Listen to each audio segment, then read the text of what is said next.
What does Joe Dimaggio and the 1962 Mets have in common? On today's episode of Baseball King Collectibles. Hi, everybody. Welcome back to the show. Welcome back. I'm feeling better. I was under the weather for a while, and you know how that is. Feel better now. Whew. It's rough. It knocks you out, you know, even though I wasn't knocked out completely, but I made it. I'm here. I'm back to tell the story. And the story today is, what does Joe Dimaggio and the 1962 Mets have in common? Well, I'll show you what it has in common. They are now in my collection. There's a Joe Dimaggio signed baseball. You can see it there. And the 1962 New York Met Yearbook. That's right. The 62 Met Yearbook and Joe Dimaggio are now in my collection. So that's what they have in common. All right, little clickbait, but you know, I got to do it sometimes. There's the Dimaggio ball. And you know, you're going to ask me, how come I don't have a Dimaggio ball in my collection? You know, I met Dimaggio a couple of times. I never got him on a ball. I've got him on photos. I got a photo with him. Just, you know what it was? At the shows, he was like $25 for a photo, you know, 8x10, or like $75 for a ball sign. It was like, whoa, you know, I'd rather get 3 photos than 1 ball. That's just the way I was. You know, I did my money, you know, according to what I could put more into it, you know, get more for my bang for my buck. You know, so I'd rather have 3 autographs than the 1. That's just me. So that's a beauty, Joe Dimaggio. Not for nothing, that's a beauty. That's big. You don't see it that big. You know, here's the letter authenticity, so I know it's real. Otherwise, you don't buy this online, guys. Do not buy a Joe Dimaggio ball online. You can buy one probably for $125 or something. You have to get a JSA certified, PSA, anybody, Beckett, anything. Do not buy one loose. You don't know what you're getting. You're more than likely getting Joe Dimaggio's cousin's brother's sister. Who knows who you're getting, you know? So that's that for Dimaggio. That's really, I never had a Dimaggio ball in my collection, believe it or not. And I never got around to getting one, you know? So I can always buy it, but I don't like, I don't like buying autographs. That's just my thing. If I can't get it for free, I just won't have it in my collection until I can't have no choice. So now I have no choice. Dimaggio is gone. He's on 1998. He passed away, 99. He's gone a long time already, so. And then we got the Met Yearbook too. And the Met Yearbook, I've got every yearbook from 63 up until about, I stopped collecting in the early 1990s because they got too big and thick and it just wasn't collectible no more. But I got the old ones, all the 60s, because every time I went to a game, I would get a yearbook and a program. The first game I went to each year, I would get the yearbook. So I didn't go to 62. This is Polo Grounds. Never went to the Polo Grounds. 63. Never went to the Polo Grounds. I made it to Yankee Stadium in 63. But I was watching Met games on TV in 63. I knew all the players. My family would joke around. I would know all the numbers. You know, there was no player names on the back then, so you'd have to know the numbers. Who was who? At that age, I was not 6.5. I knew all the players by and it was like amazed my family. Wow, look at this. He knows everybody. So, you know, I guess I had an early bird thing for baseball. So in my blood, it was just born with it. So, but this book was not in my collection. I needed it in my collection. Yeah. Did I get around to getting it? No. But I finally got it as a gift. So as a gift, this is great. This is one of the best gifts I got in you know, it's great. And it's great condition. Spine, everything is nice. You know, you see these in really bad condition. So, all right, so I went through the book. I'm going to go through it page by page with you guys if you're curious what's inside. It's very interesting. You know, we're going back to 1962. We're going back to 63 years ago. Wow. 64 years ago. 60 years just flipped. So, wow. So let's roll the tape and let's get on to the 62 yearbook. Roll the tape.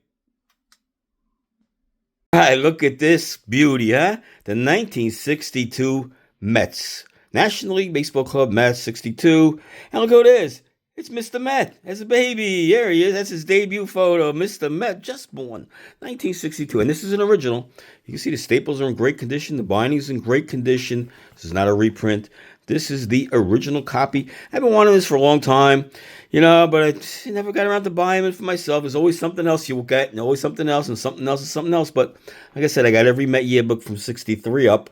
So this was an important one to add to my collection, even though I'm not a big old magazine collector or yearbook collector, but I do have the Mets. And like I said, why do I have the Mets? As a Yankee fan, because I'm a baseball fan. And, I went to more Met games probably than Yankee games in my life. Shea Stadium was pretty much around the corner from my house compared to Yankee Stadium. It was easy to get to and spent a lot more time there.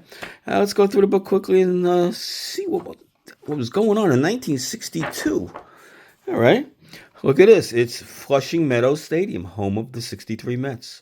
Not Shea Stadium. It was Flushing Meadows Stadium. Here's the aerial view, which it did look just like.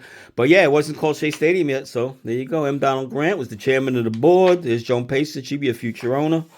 of the Mets. George Weiss was a long-time GM of the Yankees up to 1960. Then he was let go with Casey and, went on to the Mets with Casey. Went upward with the Mets. Some groundbreaking. Right here's a groundbreaking photo. Shea Stadium.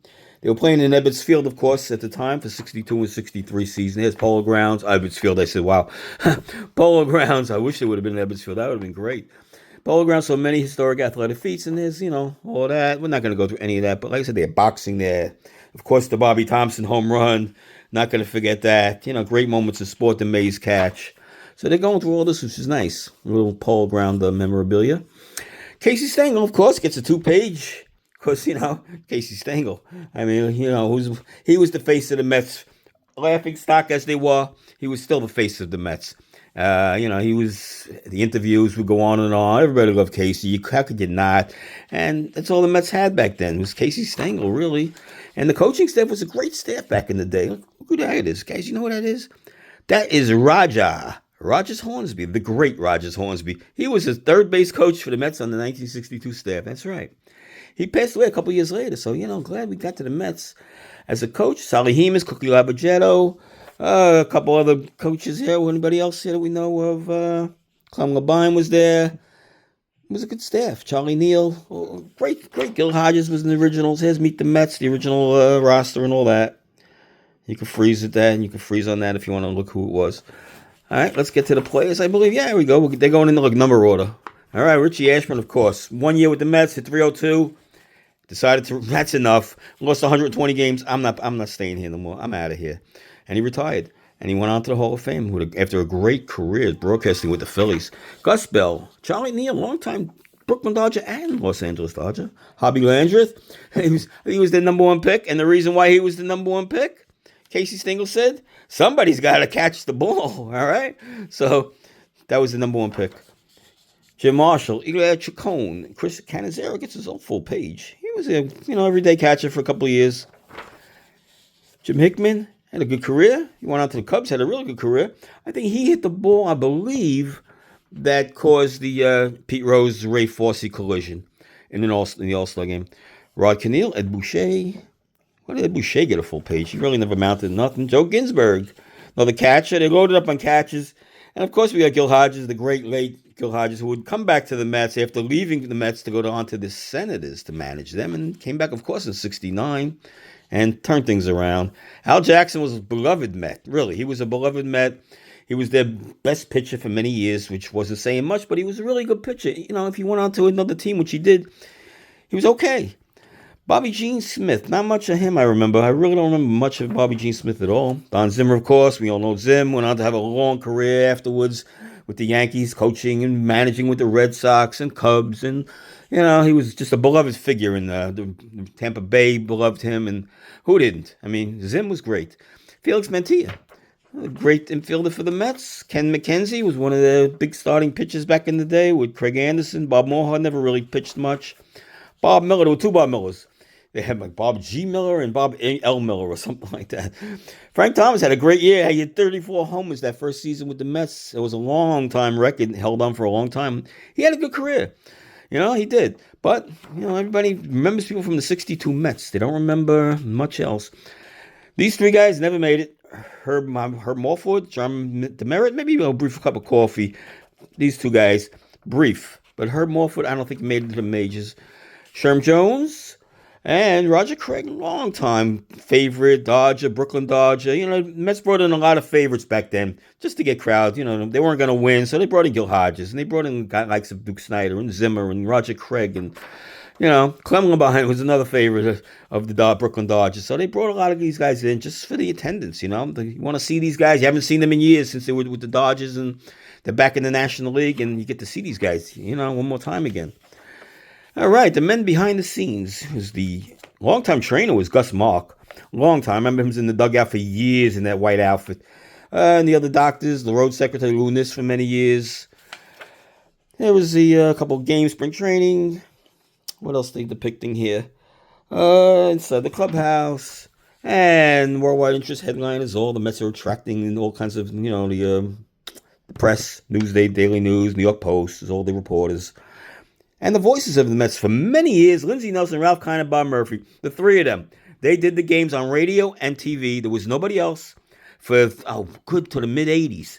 And then Lindsey Nelson retired, early 80s, Lindsey Nelson retired. So it was a good 20 years, the three of them. They rotated between baseball and radio, 3 innings here, 3 innings on. So you'd always be working somewhere on the radio or in TV. TV, they always had a 2-man crew. The radio, you were by yourself. So each man did 3 innings of radio, and they each worked on the broadcast as well. So it was just a great broadcasting. And of course, Ralph Kiner had Kiner's Corner after the game. They don't depict it here because it didn't happen yet. And that was a great show. He'd interview the star of the game every game. And it was just maybe the greatest team of all time. You guys think, you got Keith, Gary, and Ron now, darling. They're right. They really are. I'm a Yankee fan. Those teams, that's a great team. But Lindsey, Ralph, and Bob Murphy, oh, man, it was just something. Here's some highlights through the years, different plays showing the team. The Mets stars of the future. Who is their star of the future going to be? Let's see if I can see any name here. No, I don't see nothing. Manager was Frank Verdi. Nope. I'll hit the names on this side here. Anybody we recognize here? Nope, not that Bill Robinson. Sammy Drake, I think, had a cup of coffee, and that's it. And we got Ebbets episodes. A little bit of Ebbets highlights here because, now Citi Field is like a tribute to Ebbets now. And look at this, the autographs of the entire staff, it looks like. It looks like Red Ruffing was on the staff, too, there. Pitching coach, probably. So, yeah.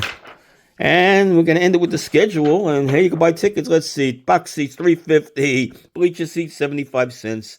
I mean, I always sat in the grandstands for $1.30. And that was the price. These prices stood until the mid-'70s. Maybe early mid-'70s for sure. Those prices never changed.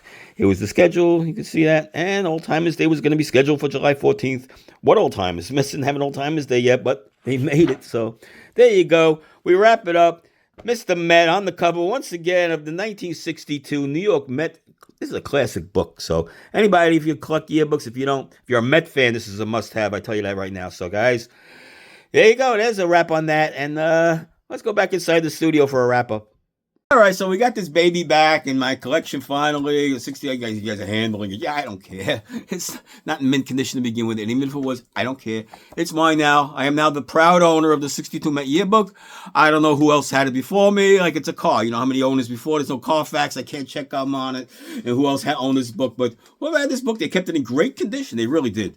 I mean, you see these online for $300-$400 and not even nearly in this condition. And I know the price was much less than that. You got to wait for deals, guys. You just got to wait for that deal. They're out there. And I got Joe Dimaggio ball in my collection now, which I love this one too. This is going to go right back in the back here somewhere, It's Joe Dimaggio, I mean, think about that. Joe Dimaggio, right? It's just something. It's just an amazing name of baseball history. So thanks, guys, for tuning in. Come back on the next episode for Baseball King Collectibles. Subscribe.